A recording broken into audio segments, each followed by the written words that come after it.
Palang araw po sa ating lahat.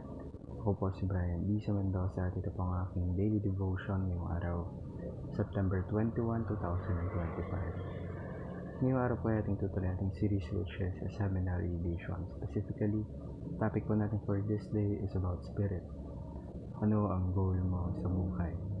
And now, para po sa araw na ito, ang talata po natin ay manggagaling sa Zechariah chapter 12 verse 1. Sabi po rito, basahin ko po.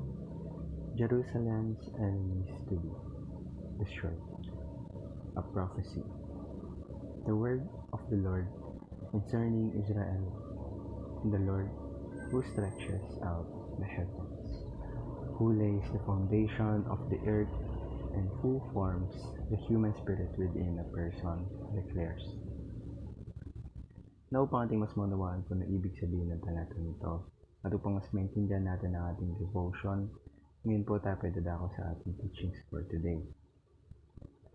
So yung spirit ko natin, hindi po ito accidental. Dahil ang Diyos mismo ang nag-form nito sa atin and ito po ang nabigay sa atin ng buhay. Meaning, yung existence po natin ay hindi random or hindi accidental. We were intentionally created with an internal part inside of us. So yung kapag yung physical body po natin ay namatay, yung spirit po natin ay muling manunumbalik sa Diyos. The one who gave it is God. So kapag tayo po ay namatay, yung physical body po natin ay namatay, our spirit will return to God.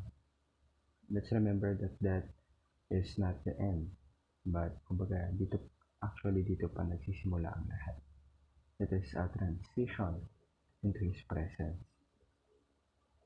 Let's always think that after we die, hindi pa doon nagtatapos ang lahat. Yung spirito natin, it will be the one that will be on the presence of God. Our spirit will one day possess a renewed body. So meaning po, sa future, kapag na-restore na ng Diyos ang lahat, we will experience life again in a perfect body, in a glorified body, a body that never gets sick, never gets weak or broken. So ngayon po tayo dadako sa ating application. So ano nga ba yung mga dapat natin gawin or apply sa ating mga buhay?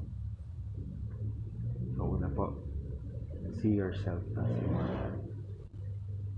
You're not just flesh and bones, dahil isa kang eternal being.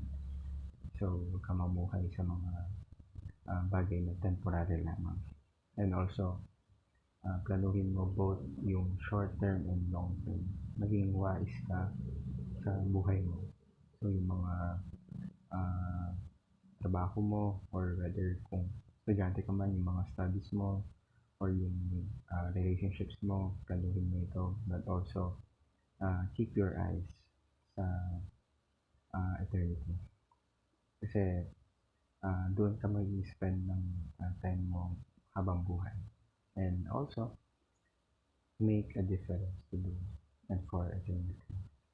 Kasi every choice, lahat ng decision mo sa buhay, every act of kindness, every sacrifices you make that for God's kingdom. At yun yung pinakamahalaga.